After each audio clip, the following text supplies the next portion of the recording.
नमस्कार मेरे प्यारे किसान साथियों, मैं हूं मनीष कुशवाहा। आपने यह नैनो यूरिया का बोतल ज़रूर कभी न कभी देखा होगा। वैसे भी आजकल जो भी लोकल दुकानदार हैं, यूरिया का जो बोरा होता है, बैग होता है, उसके साथ साथ यह नैनो यूरिया बेचते हैं। आजकल उनका बेचने का जो भी स्ट्रेटजी है वो अपना बेचते हैं। लेकिन हालांकि इसके मैं आज फ़ायदे के बारे में बताऊँगा कि जब हमारे पास जब कन्वेंशनल यूरिया था ही, जब बोरा वाला पूरा पैकेट था ही, तो इस नैनो टेक्नोलॉजी को लाने की ज़रूरत क्यों पड़ी। जैसा कि इसके नाम से ही जाहिर है, यह नैनो टेक्नोलॉजी है और इसका साइज़ 100 नैनोमीटर होने के कारण इसका एब्जॉर्प्शन रेट जो है कन्वेंशनल यूरिया के मुकाबले बहुत ज़्यादा होता है।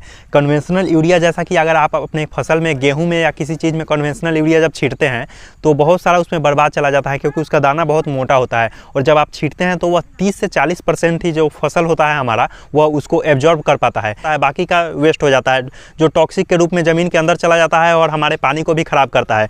इसका जो एब्जॉर्प्शन रेट है 80% है। 80% इसका उपयोग फसल कर लेता है। दोस्तों, इफ़को कंपनी ने इसे 94 फसल पर शोध किया है, पर मैं उसकी बात नहीं करूंगा। मैंने अपने खुद के फसल पर इसका प्रयोग किया है, तो मैं आपको अपना एक्सपीरियंस बताऊंगा। दोस्तों, यह जो नैनो लिक्विड यूरिया है, यह पूरे 100% तो जो बोरा वाला कन्वेंशनल यूरिया होता है उसका जगह नहीं ले सकता, पर यह स्प्रे में व्यापक तौर पे प्रयोग किया जा सकता है और इसका फसल को फ़ायदा भी मिलता है। क्योंकि दोस्तों, आप अपने मैक्सिमम फसलों में यूरिया का स्प्रे ज़रूर करते होंगे या फिर किसी और दवा के साथ मिला के भी यूरिया का प्रयोग करते होंगे। तो यूरिया को पानी में हमें घोलना पड़ता है। देखने में तो यूरिया पूरी तरह पानी में घुल जाता है, पर उसका माइक्रो पार्टिकल बहुत बड़ा होता है जो फसल में पूरी तरह से एब्जॉर्ब नहीं होता। यह जो नैनो लिक्विड यूरिया है, यह पूरी तरह से एब्जॉर्ब हो जाता है और लगभग इसका 80% मतलब फसल प्रयोग कर लेता है अपने आप में। और दोस्तों, जैसा कि कंपनी दावा करती है, यह 500 ml का जो बोतल होता है वह एक बोरा यूरिया के बराबर में होता है। आप देख सकते हैं बोतल पर भी इसको हाईलाइट किया गया है। और एक बोरा यूरिया का कीमत 266 रुपया पड़ता है और यह आपको 240 रुपये में पड़ता है। इस हिसाब से भी अगर आप देखें तो यह काफ़ी सस्ता है उससे।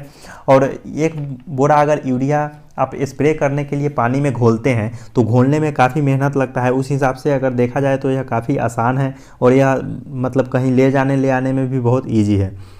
पर दोस्तों, जैसा कि मैंने पहले भी कहा है, यह पूरी तरह से कन्वेंशनल यूरिया का जगह नहीं ले सकता, क्योंकि हमारे जो ज़मीन होता है उसमें बहुत सारे तत्वों के साथ साथ नाइट्रोजन की भी कमी होती है और इसको डायरेक्ट ज़मीन में नहीं दिया जा सकता है स्प्रे करके। इसके लिए हमें जो कन्वेंशनल यूरिया होता है उसकी ज़रूरत पड़ेगी।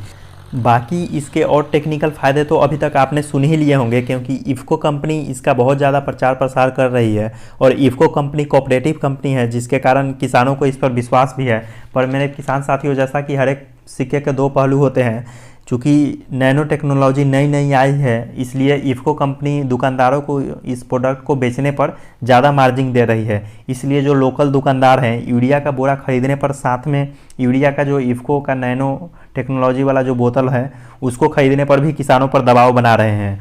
क्योंकि अगर दुकानदार सिर्फ यूरिया का बोरा बेचते हैं तो सिर्फ यूरिया के बोरा पर दुकानदारों को ज़्यादा फ़ायदा नहीं होता है। इस बारे में मैं क्या ही बोलूँ, विशेष तो आप लोग जानते ही हैं। चूँकि यह किसानों के लिए चैनल है, इसलिए किसानों के पक्ष में ही बात होगी। अगर आपको हमारे द्वारा दी गई जानकारी अच्छी लगी तो हमारे चैनल फार्मिंग टेक्नोलॉजी को जरूर सब्सक्राइब करें।